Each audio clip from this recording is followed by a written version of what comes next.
This is Where We Live. I'm Lucy Nalpathanchel. Were you a Boy Scout when you were a kid? Today, Where We Live, we're talking about the Boy Scouts, a more than 100-year-old organization that in recent years has been forced to change. Most recently, the Boy Scouts of America announcing it would admit girls to the historically single-sex youth group. Why the change now? We'll find out this hour. Coming up, we'll also hear the perspective of parents, including a Connecticut father who leads a Cub Scout group in his town. What skills do you want your son or daughter to learn as a scout? You can join the conversation, 860-275-7266. You can find us on Facebook and Twitter at Where We Live. Now, reaction to the Boy Scouts of America's announcement last week has been mixed, including from the Girl Scouts, a separate organization. The CEO of Girl Scouts of Connecticut, Mary Barnaby, will join us later, and Stephen Smith, CEO and Scout Executive at Connecticut Rivers Council. This is a chapter of the Boy Scouts. First, a little history of the scouting movement and how it started in the U.S. Joining us by phone is Tammy Proctor, department head and professor of history at Utah State University, also author of Scouting for Girls, A Century of Girl Guides and Girl Scouts, and co-editor of Scouting Frontiers, Youth and the Scouts Movement's First Century. Tammy, welcome to Where We Live. Thanks. Happy to be here. So many of us know about the Boy Scouts and the Girl Scouts, whether we were scouts as children or brownies. But tell us a little bit about the history of these organizations. It goes back pretty far. Yeah, over a century now. Both organizations started in Great Britain, and the movement started with a scheme that was designed for boys, called Scouting for Boys. But almost immediately, girls began seeking to enter the movement. They got a hold of the guidebook, either from their brothers or from, local shops. And sometimes they had, fairly unusual ways of gaining admittance to the movement, writing off for merit badges by using just their initials. So that, they could kind of disguise that they were girls looking to be Boy Scouts. And so the organization's founder, Robert Baden-Powell, created a separate girls' movement in 1909, so a couple years after the Boy Scouts started, to create the same kinds of opportunities for girls, but in a single-sex organization. You mentioned that there was that separate organization created in 1909. What were some of the fears within the Boy Scouts that if they had girls as part of their membership, what that would mean? Well, the first Boy Scouts were, the age range was kind of limited compared to what we know today. So it was basically boys from about 11 to 14, 15 years old. And so the big concern was that boys wouldn't want to be part of a movement with girls, that it would be considered, not very adventurous, or they didn't really want to hang out with the girls. That was a big concern. And then as they got closer to the older range, there was obviously concerns about mixing boys and girls in camps and, fears about sexuality in particular. So I think the idea was that it would be hard to attract boys if there were girls in the movement, and that, as the movement progressed, it might be troublesome. You mentioned that the scouting movement started in Great Britain. As we move over, 100 years or so, how have scouting groups changed abroad now that we're talking today about this idea that the Boy Scouts of America will accept girls starting next year? Yeah. Well, a lot of movements have become coeducational. So, at the beginning, the two movements spread separately. Boy Scouts in Britain spread worldwide. Girl Guides, which that's what they're called in Great Britain, also spread worldwide, but separately. Probably for the past, it's about 30 years now, many of the countries have merged their movements into coeducational organizations. Some of them have retained the ability for local troops to remain single-sex, as well as having mixed-sex troops. I think that the idea was to keep it kind of flexible so that according to local customs, it might be more appropriate, for one troop to be single-sex and one troop to be mixed. So they've kind of played with the formula a little bit in different countries. An example is Turkey, where they allow both mixed-sex and single-sex troops in the Scouts. Oh, Tammy, when we talk about the evolution of the Boy Scouts and Girl Scouts here in the United States, how have these groups evolved differently? Well, the two, as I said, came separately to the U.S., and from the beginning, they really set out on different paths. Both had very strong leadership. Both felt very strongly in the single-sex organization of the two movements and proceeded accordingly. I think that really in the last 50 years or so, you've seen some pretty wide swings between the two movements. The Girl Scouts are considered to be a much more urban-focused movement. They've pushed the boundaries a bit. They supported the Equal Rights Amendment in 1975, for instance. They've often portrayed themselves as a feminist movement. They've done work in juvenile detention centers. You know, they really have tried to kind of push the boundaries of what their original image was. The Boy Scouts have a reputation of being much more focused on the West, on both urban and rural areas. They have an association with at least in Utah, with the LDS Church. They, I think, have been seen, particularly since the Supreme Court ruling in 2000, where they were, sort of named a private organization. They've been seen as a more conservative organization than the Girl Scouts. And how has that prompted parents to either accept or maybe not be as interested in having their children both involved in the Girl Scouts and Boy Scouts? As the Girl Scouts seem more progressive, and as you said, maybe the Boy Scouts appear to be more conservative. Well, I think in both cases it's created splinter groups. So, in the Girl Scouts, especially in about the last 10 years, there's been these kind of alternative Girl Scout groups that have grown up, I would say, mostly in the Midwest. And these are groups that want a portion of the Girl Scout program. They want camping and service and, activities and civic engagement. But they want to remove what they think are the political biases of the movement. And in the same way, I think the Boy Scouts have seen, there was a pretty large splinter movement after the 2000 case of Scouts that were pushing for acceptance of gay Scouts into the movement. And so, in both cases, I think they've seen challenges to the stance that they've taken at the national level. This is Where We Live. On the phone with me, Tammy Proctor, department head and professor of history at Utah State University. She's author of Scouting for Girls, A Century of Girl Guides and Girl Scouts, co-editor of Scouting Frontiers, Youth and the Scouts Movement's First Century. Today we're talking about the recent announcement last week, the Boy Scouts of America announcing they will accept girls into their organization starting next year. What do you think? Were you a Boy Scout or a Girl Scout growing up? Is this something that you embrace, or if this is something that you think is not a good idea? We want to hear from you this hour, 860-275-7266. Tammy, what is your reaction to the Boy Scouts of America's announcement last week? Well, I think it's been something on the horizon for a while. They've been talking about doing it, and in fact, the Boy Scouts allowed girls in 1969 at the Venture Scout level, so the older Scouts. So it's not like it's an entirely new thing for them to do. And Canada, for instance, has a co-ed Scout movement as well. So it's not entirely surprising. I think the timing is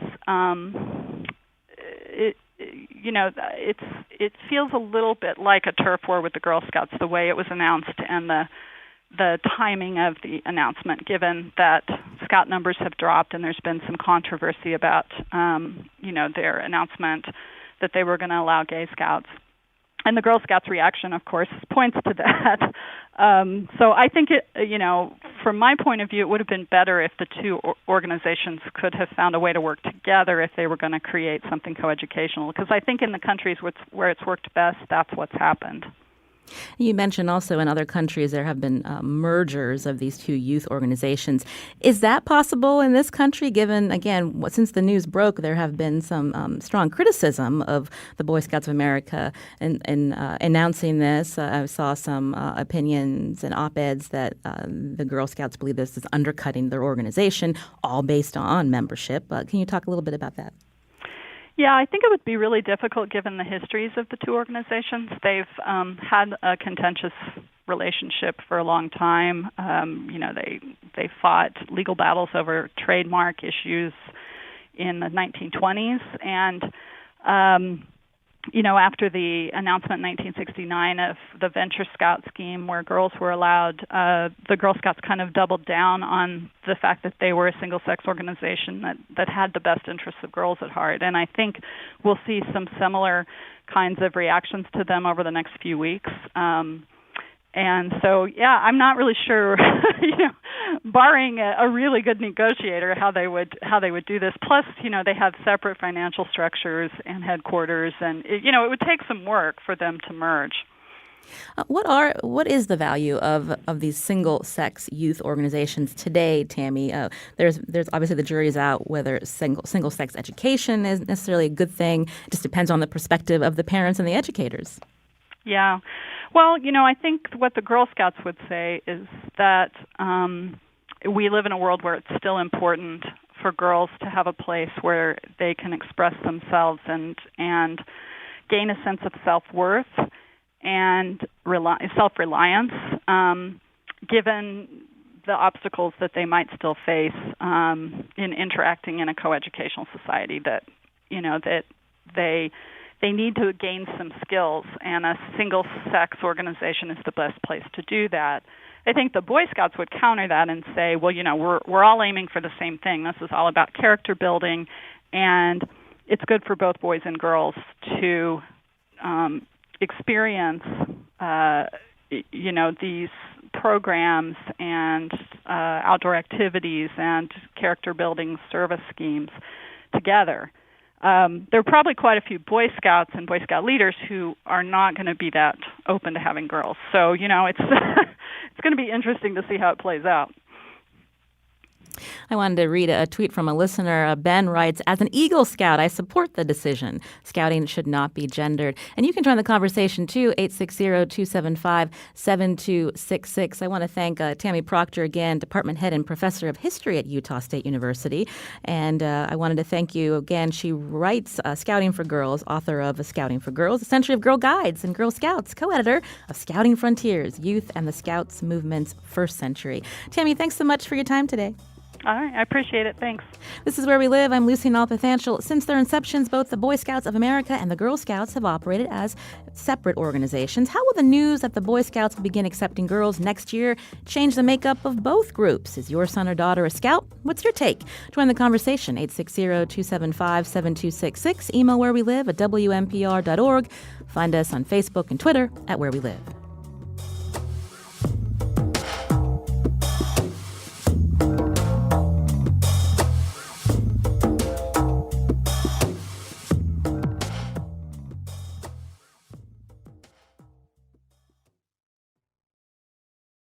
This is Where We Live. I'm Lucy Nalpathanchel.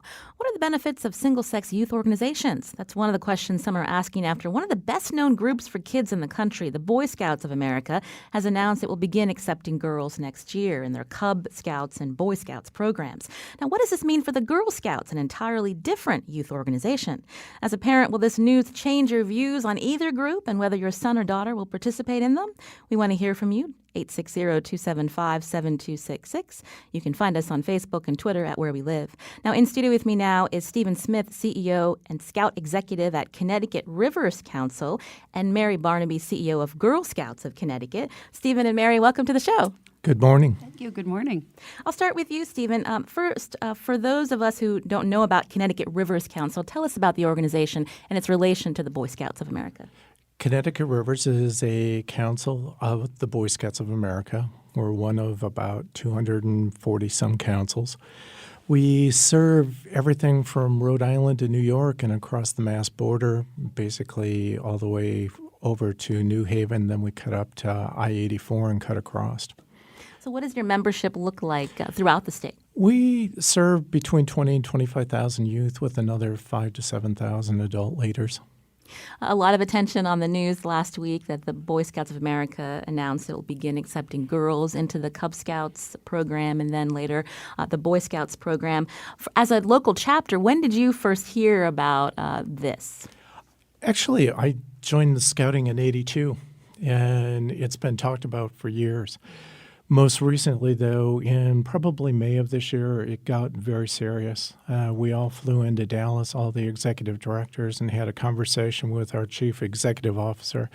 And at that point, he asked us straight out, were we going to support it? And if we weren't, we were going to back away from it, or should we go forward? And resoundingly, it was move forward. He went to the national board in May, and all of our charter partners came into that meeting, and they also said we should move forward with the plan. So why now? I go back, and some people are going, well, you're just now opening to girls. And quite honestly, we have 7 programs. 5 of them are co-ed, 2 are not. Our last 2 are opening up to girls now, and it's a good time to do that.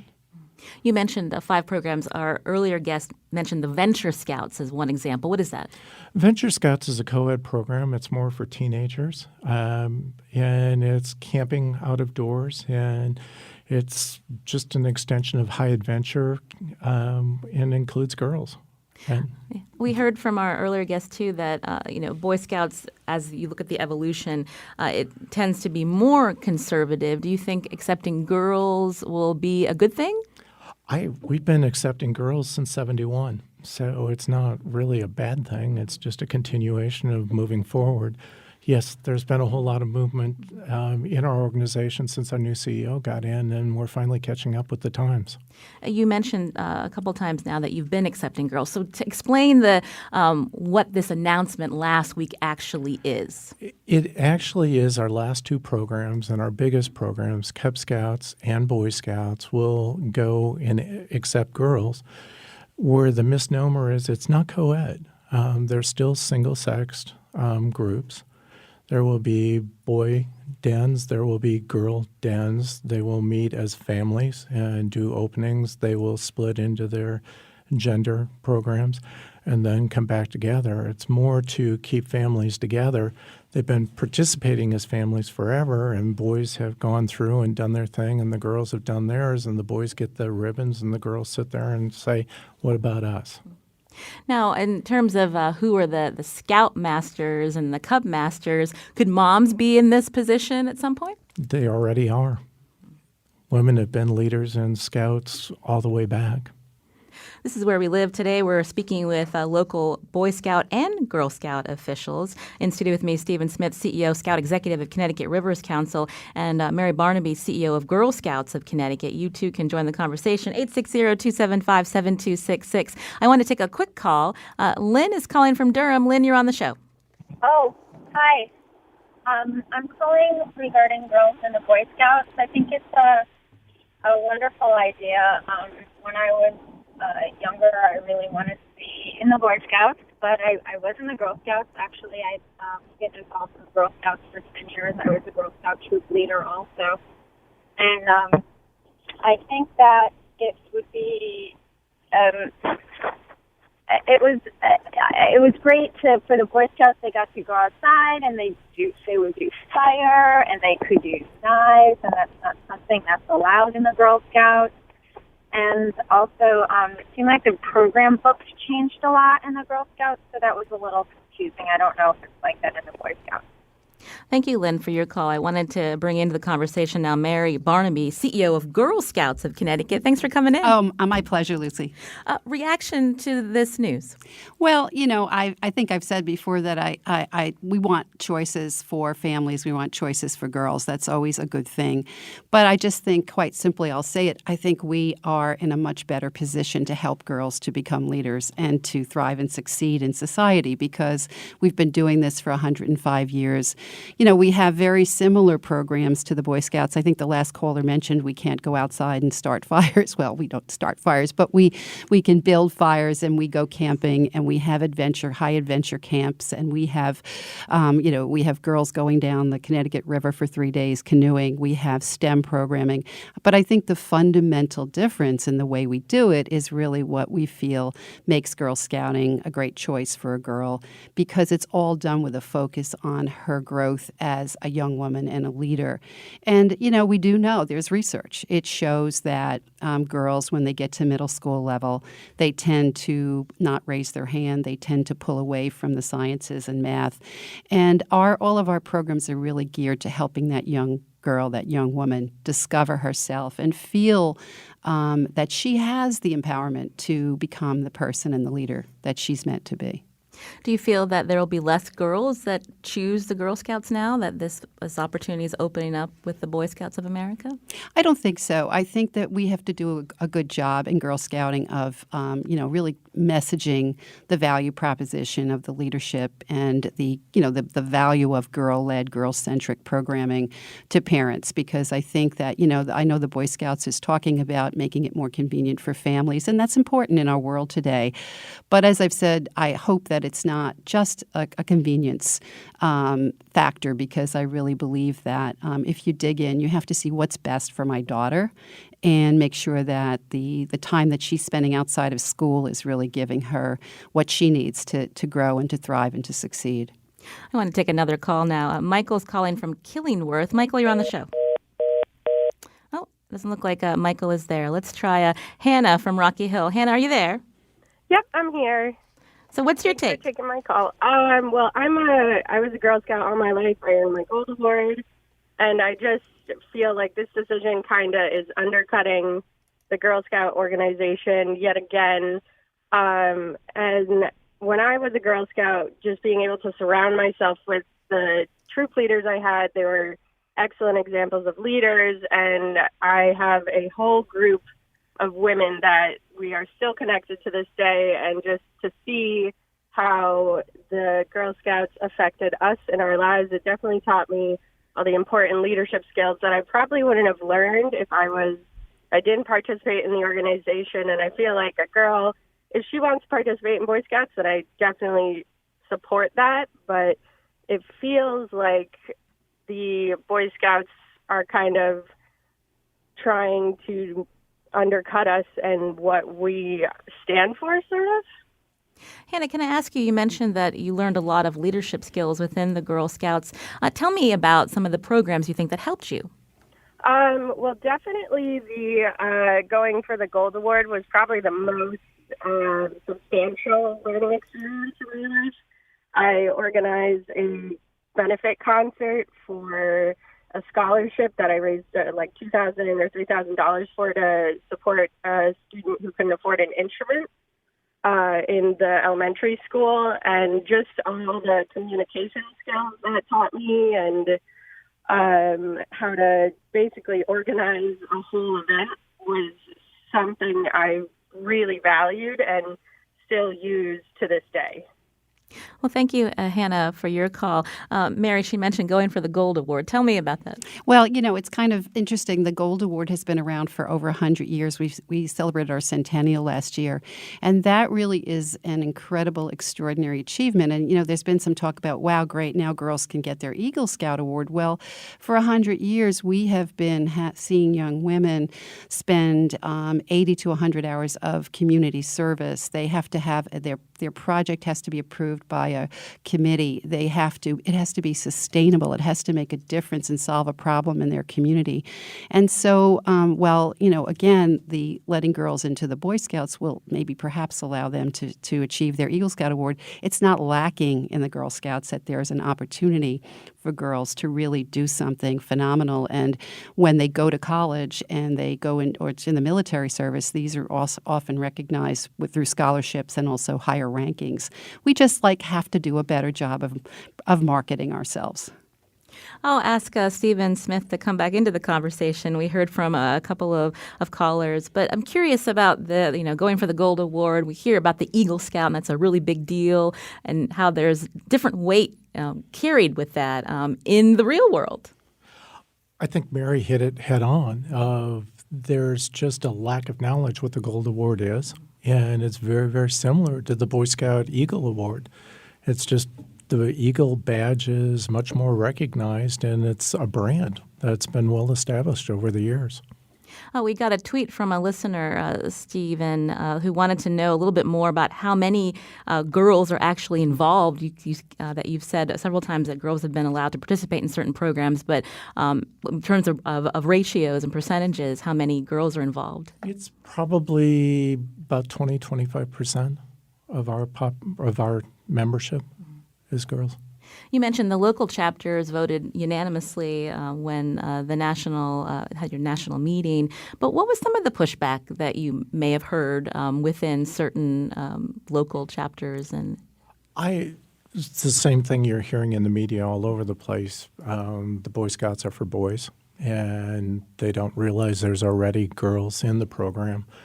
As recently as this past summer, we had our national jamboree, and there were a lot of girls there participating. I think you had asked a little earlier about timing of what's bringing this on. The North American Scouting Association is hosting the World Jamboree in the United States in 2019. The majority of the Scouting Association are co-ed. And other than Saudi Arabia and Yemen type countries, they're all co-ed now. So we're more joining the international organization than stepping out of it. And it just kind of dovetails in that this is probably part of the planned time, that it's the right time to do it. Mary Barnaby, again, CEO of Girl Scouts of Connecticut. Let's talk more about that. We did hear that, and as Stephen mentioned too, that many of the scouting organizations worldwide are co-ed. So what does this mean for the future of the Girl Scouts? Well, I think it means that girls are our business, and that's what we do. And I think that, I talk to my peers all over the country, and we know that in this country, you can look at what we see in the news today about women kind of still being looked at sometimes as, auxiliaries to men in terms of their role in society or in terms of how they develop the confidence to lean in and to really to feel that they are really part of solving the problems of our world and taking on leadership roles. If you look at Congress, 20% of Congress is women and 51% of our population. So we still feel very strongly that girls need special support and help, and we've been putting programming together for over 100 years that really addresses the need for leadership. And by the way, I'm the mother of 3 stepsons and a son, and I want my boys to be successful too. And I do think that Boy Scouting has something special for them. I think when you begin to look at the blurred lines and take away some of the really incredible role models that we have for our girls, that it's really going to really hurt a whole generation of future women leaders. So I believe strongly that girls are our business. We do it better than anyone else, and we want to keep fighting for that because we think it's really necessary in our country and in our society. I want to take a few more listener calls. Jose is calling from Marlboro. Jose, you're on the show. Yes, hi. So I have pretty much lived my whole life involved in the Scout program. Grew up in Portugal, where a lot of programs were combined, both boys and girls on the same Cub Scout level and Scout level. And that seemed to be just fine. I do understand the complexities as the kids get into teenager years, and maybe not be as focused as the programs. In the U.S., I have been part of an LDS troop leader for the last 15 years. My son just earned Eagle Scout last year. I have to admit, don't know much about the Girl Scout program. Did try to enlist my daughter when she was young. And I was told that the troop was full, but I could have created another troop if I wanted. And that kind of soured my taste a little bit about it's not a reflection on the program at all. But I didn't get to experience that, and I was sad that my daughter could not participate in the same level that my son was participating. As an LDS troop, would have to be excluded. So I believe that even if the Scout organization goes forward with this, they have to give each troop the ability to maintain separate if their own beliefs or requirements would have that. So that's one thing for the Scouts. For the Boy Scout of America is to allow individual troops to have their choice whether they're going to combine or keep it separate. Well, thank you, Jose, for your call. I'll have Mary Barnaby respond, and then I'll get Stephen's perspective.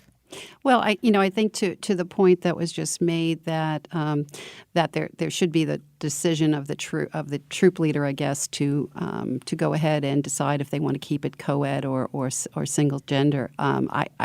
I think ultimately that's what will happen. I think ultimately that's what will, especially if this convenience factor. But I do want to mention the importance and to address the gentleman's remark about not having a troop. That is one of our biggest challenges. In Connecticut, we serve 32,000 girls in Girl Scouting, and we have about 16,000 adult members, and about 10,000 of them are direct service volunteers, troop leaders, and other direct service volunteers. And we, if I could say anything on this call today, and I speak for Steve on this as well, we're going to need more volunteers to do this. If our organizations are going to go back into growth mode, which I think we both really want to see happen, because I think we both agree we have great programs to deliver and we have great work to do, I think we do need more volunteers and we do need more adults who will come in. So I think that, ultimately we're going to pretty much, and I do want to also mention that in Girl Scouting, we are looking to not only reach girls in affluent communities, but we really want to get to girls that are in underserved communities, and that really requires funding, and it also requires volunteers. So I think, ultimately this will evolve. But again, I hope parents will take a look closely at us before they make decisions. Stephen Smith with Connecticut Rivers Council. We heard from the caller and Mary mentioning that the decisions will be up to the individual chapters in terms of who's leading these troops and which ones remain boys and which ones are girls? Correct. The Boy Scouts are organized a little different than the Girl Scouts as far as we require a chartered partner or a community partner in wherever we start the units at. And it will be the community partner's choice of if they do the boy-girl program or if they do a boy-only or a girl-only program. But the programs will be separate, boys and girls. I want to take one more call before we go to break. This is Where We Live. Today we're talking about the recent announcement by the Boy Scouts of America that they will allow girls to join the Cub Scouts and the Boy Scouts, the older program, starting next year. You can join the conversation, 860-275-7266. Pat's calling from New Haven. Pat, you're on the show.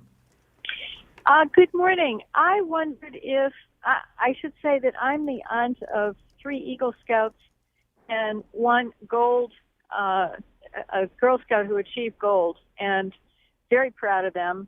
I wonder if the Boy Scouts ever considered approaching the Girl Scouts to have a conversation about a merger, and if the Girl Scouts ever considered that too.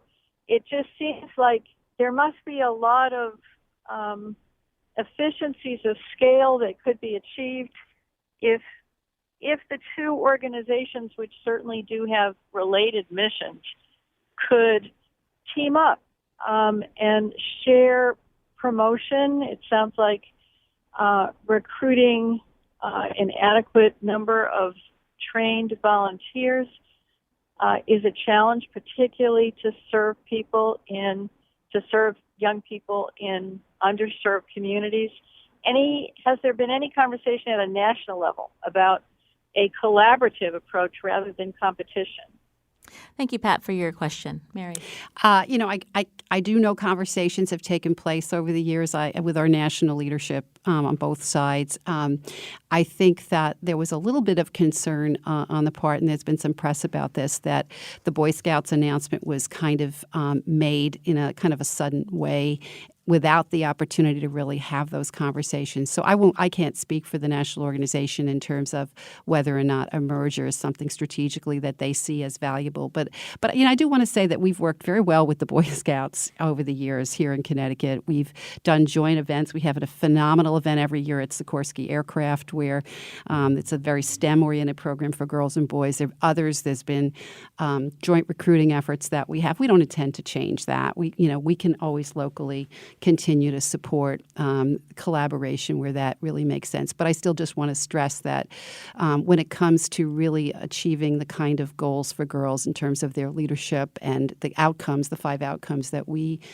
express, we think that we do have the programming in place that really helps us to help girls to accomplish those goals.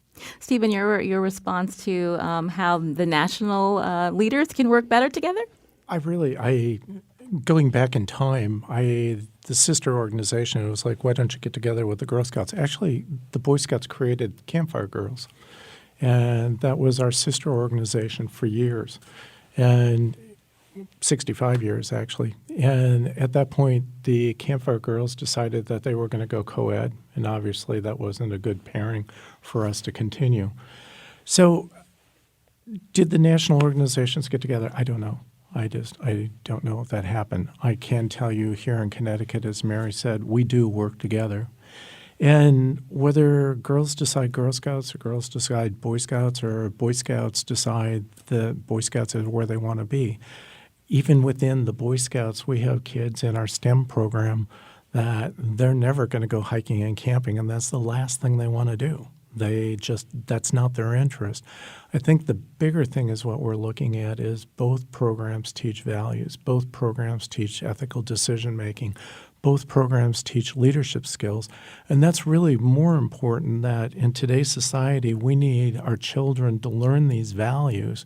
And I don't care if they're in the Girl Scouts. I don't care if they're in the Boy Scouts. We need to start teaching values and start worrying about the youth that are coming up through, that they get these skill sets to help lead our country to the future, not just today. And filling the job needs, because we have really career-ready young people in our state and in our country. And I think both organizations really care about that.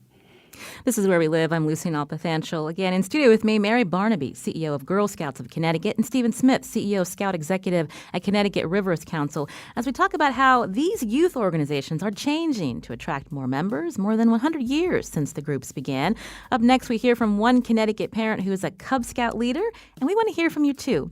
Were you a Boy Scout growing up? What's your reaction to the news? The Boy Scouts of America will now accept girls into 2 of its most popular programs. You can join the conversation, 860-275-7266. Find us on Facebook and Twitter at Where We Live.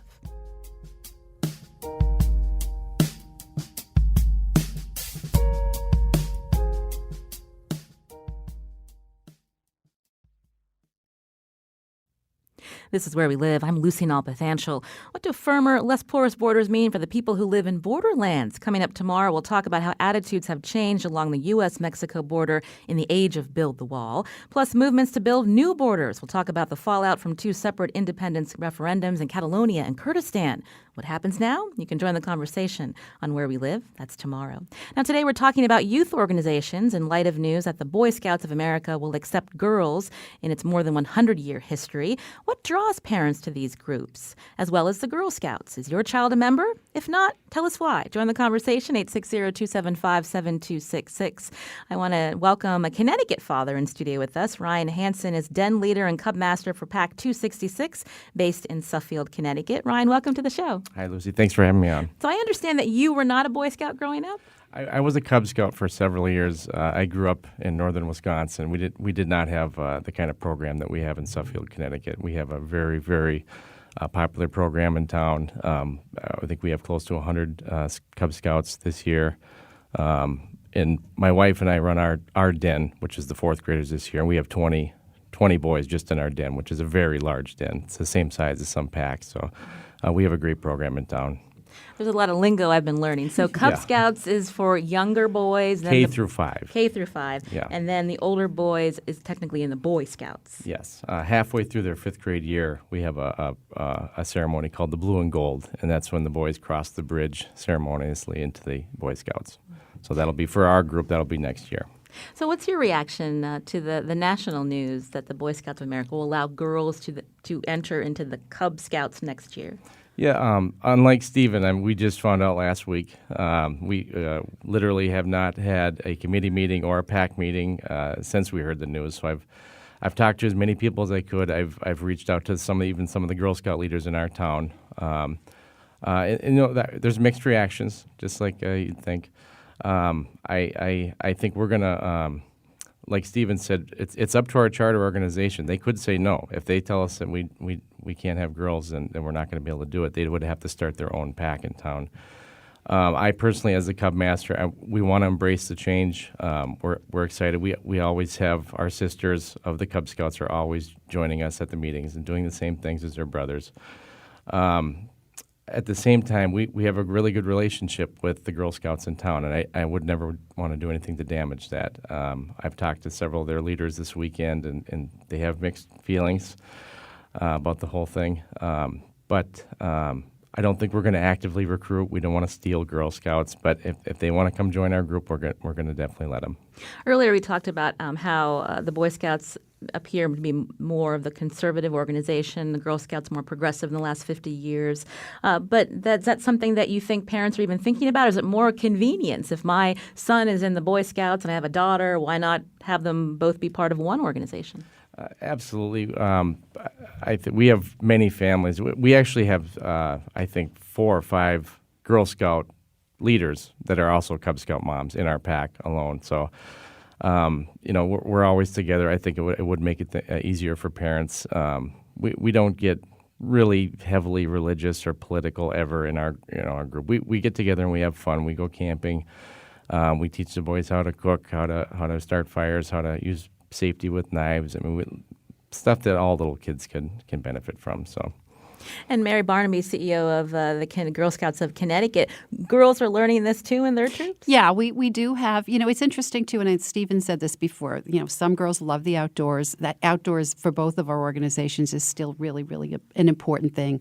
But we do also have other choices for girls that maybe aren't as interested. And we do have, primitive camping, and we also have glamping, which is for girls that want to be in the outdoors a little bit more, but maybe don't like, having no flushies or, so it really is, we do have the gamut, and we do have, we just came out with 23 new badges, which are all around STEM and outdoor adventure. We're coming out with some new civic engagement badges because we think, it's time in our society to really reminding everyone that that's what we stand for as organizations.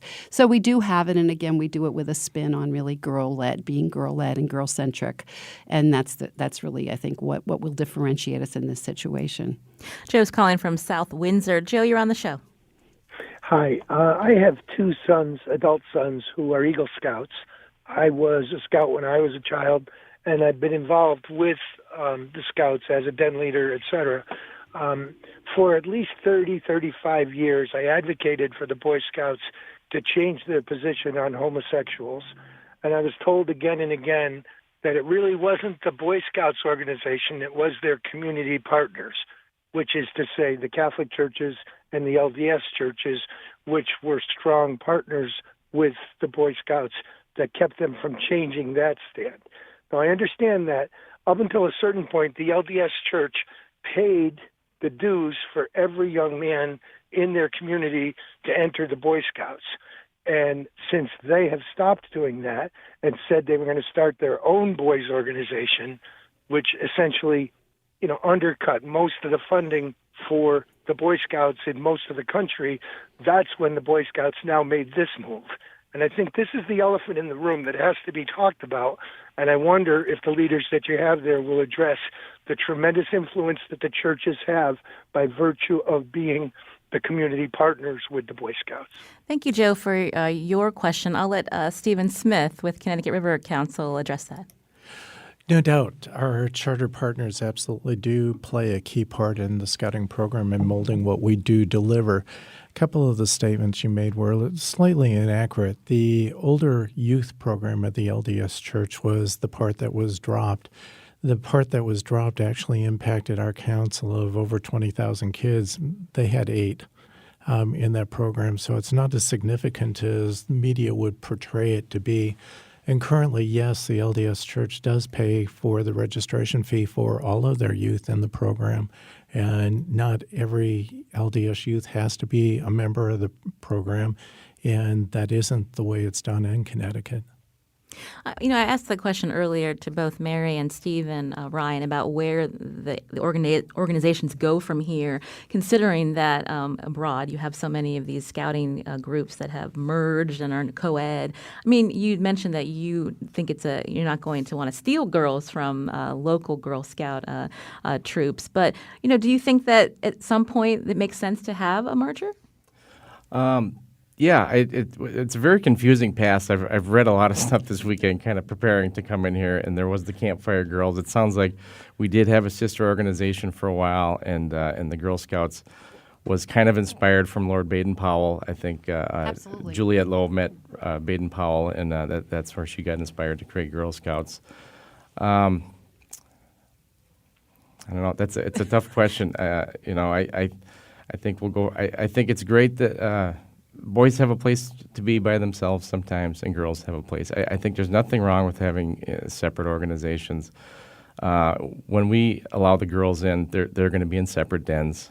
I think when I first heard the news, I think a lot of fathers and a lot of men in this country probably had the same kind of thoughts. We thought of these old paintings of Norman Rockwell of the Scouts, and this is such an old tradition of just boys being by themselves, but. We always have had women involved. We have a lot of great den moms. Like I said, the sisters are always there with us. We're always together anyway. So I do have mixed feelings with everybody on this issue. But like I said, we're going to embrace it, and I think going forward, both programs are going to be just fine. I don't think this is going to be the end of Boy Scouts or the end of Girl Scouts. We're just going to keep going, and I think it's going to be fine. One more caller before we end. Dominic's calling from New Britain. Dominic, we have about a minute. Go ahead. Hi, I just wanted to say that I was actually I am an Eagle Scout, and personally I think this is an absolutely positive move that just kind of brings the great scouting experience that I had to all people that want to have that opportunity. Well, thank you, Dominic, for your comment. I'll go back to Mary in terms of the future of the Girl Scouts of America. We just heard from Ryan, who's a Cub Master in Suffield, that he doesn't see that the organizations will end, but at times girls need to be with girls, boys need to be with boys. I mean, is that... Yeah, I do think there's a lot of research. There's a lot of neuroscience that says their brains are different, and, we really want to make sure that we're going to continue to give girls the experiences that they need to become really successful. And I like to say, partner with men in really making the world a better place, because that's really what we're all about. And it's up to the parents to decide which organization works best for their children. Like, kick our tires, before you make a decision, because I think that we are really, every girl should have the right fit and the right choice.